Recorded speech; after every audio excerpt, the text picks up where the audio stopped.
We talked about how well the Washington Commanders um, did in the draft, but overall, how well did the entire NFC East do? We're going to talk about it starting right now.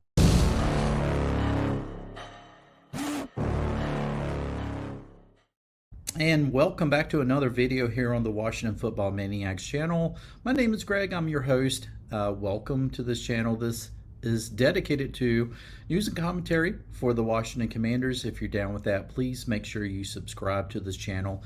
And when you do, also hit that notification bell so you will not miss any other video releases. You can support this channel in a couple other ways. You can become channel members, become Maniacs, and help support this channel. You'll get some perks such as videos coming out earlier for you guys rather than regular viewers, other membership perks as well. So please check that out. Support us any way you can. You can also support us by going to our partners link in the description below.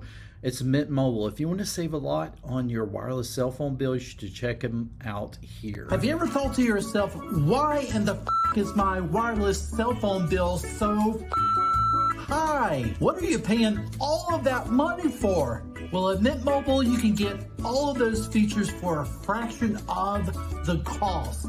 They are built on the nation's largest 5G network, and they keep their costs low because they directly sell to you. Switching to Mint Mobile is so easy. It took me less than 15 minutes using Mint Mobile's eSIMs card. And if you don't have an eSIMs card with your cell phone, just get in touch with Mint Mobile and they'll send you a SIMs card through the mail absolutely free.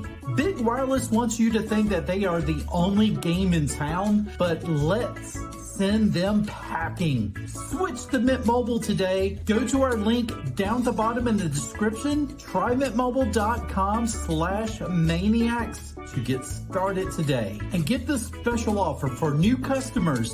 Get any plan on Mint Mobile for $15 a month. That's right, $15 a month for any plan on Mint Mobile, but you gotta act now. Now let's get back into the podcast. $15 a month for unlimited everything is it's just unheard of.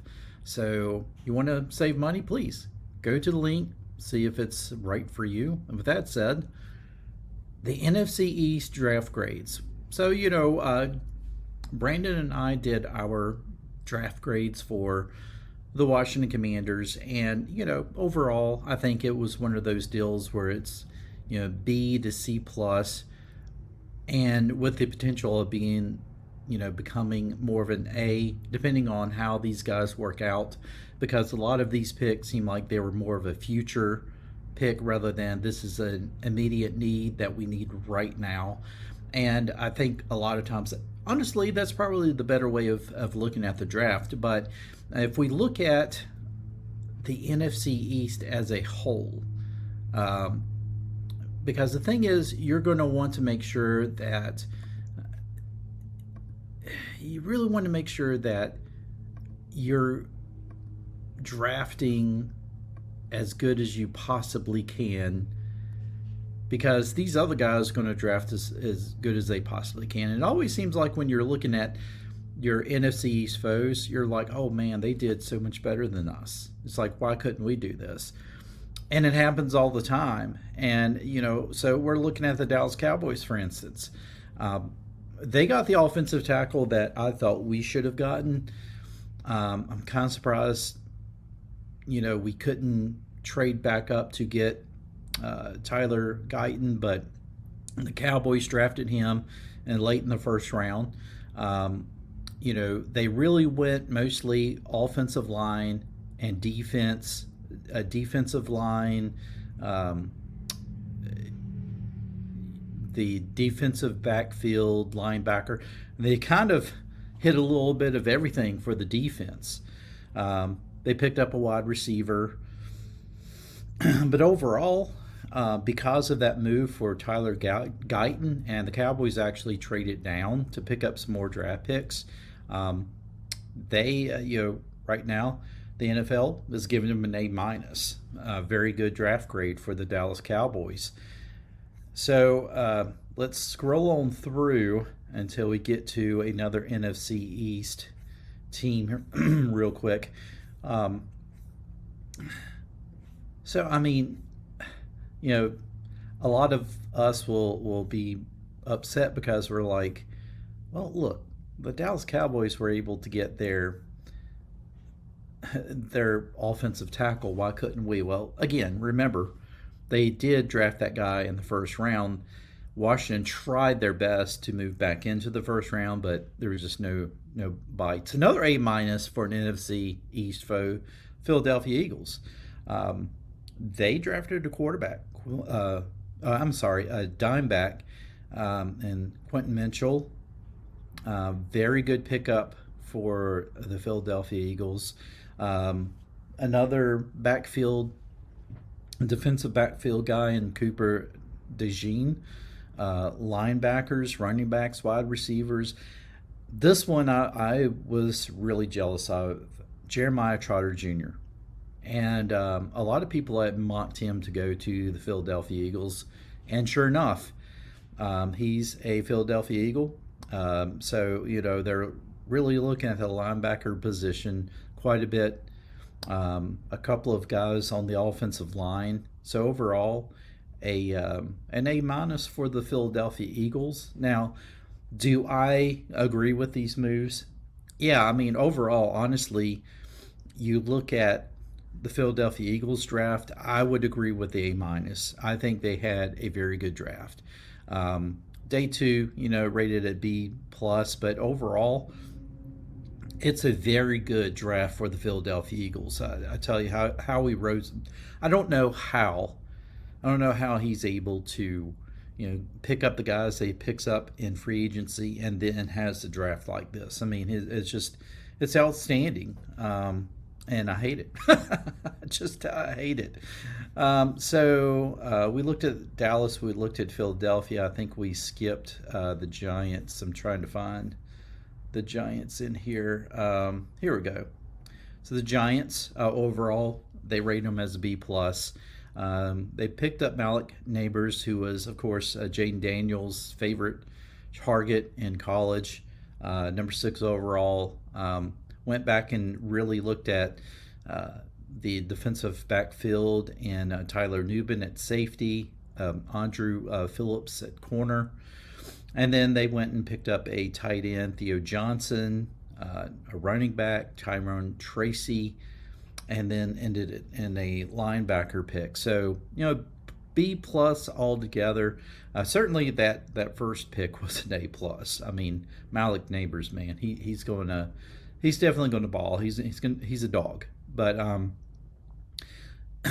he should honestly, he should be able to really help Daniel Jones out quite a bit.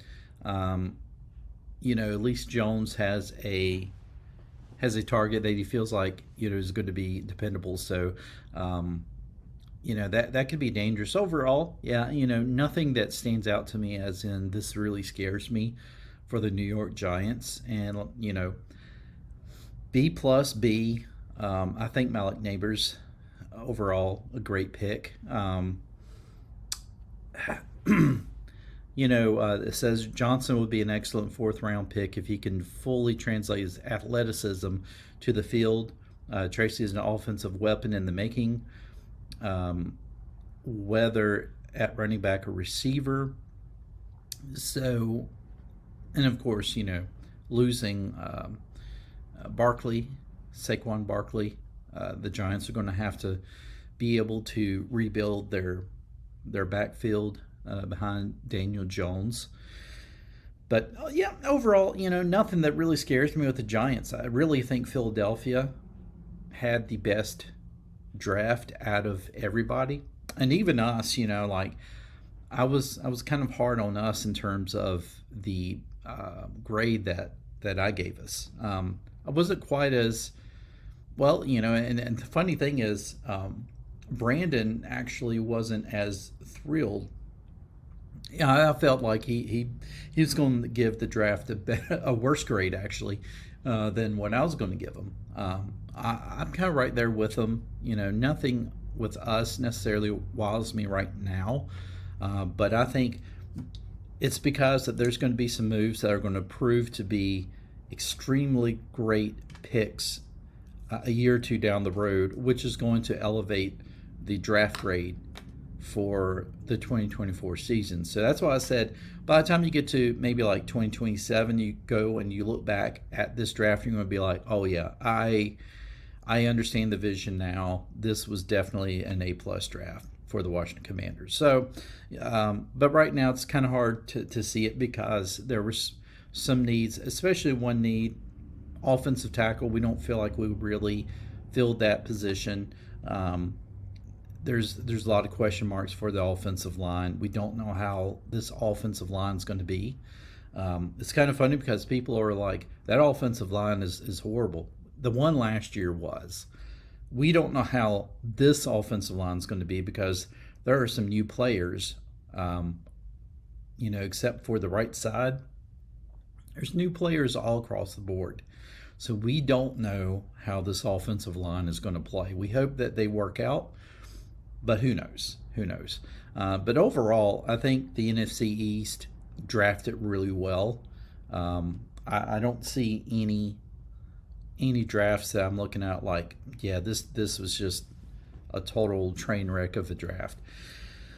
I think we're going to have some good competition in the NFC East this year. I think the Philadelphia Eagles are still going to be the leading the NFC East. I think they just keep improving, even if they lose players. It doesn't bother Howie at all. He's just able to go in there and find these diamonds in the rough, or not even diamonds in the rough. He's able to get some pretty big time free agents and stuff like that to come in. So it's like, what is he doing with the money? How is that man able to bring in these guys? I mean, I hope that in time, Adam Peters will become just as good because, we definitely need it for sure. But I'm just very surprised at how well the Eagles front office seems to do with personnel. And that's the reason why that the Eagles are always up there in terms of, playoffs, Super Bowls, and things like that. So, interesting. Hopefully we catch up with them. Hey, folks, let me know in the comments what you thought about the draft. As we know what you probably thought about the Washington Commanders draft. Overall, the NFC East, do you feel like everybody improved, or do you feel like it's not as good as what it looks like on paper? Let us know in the description, or let us know in the comments below. And with that said, folks, we will see you in the next one. Take care, everybody.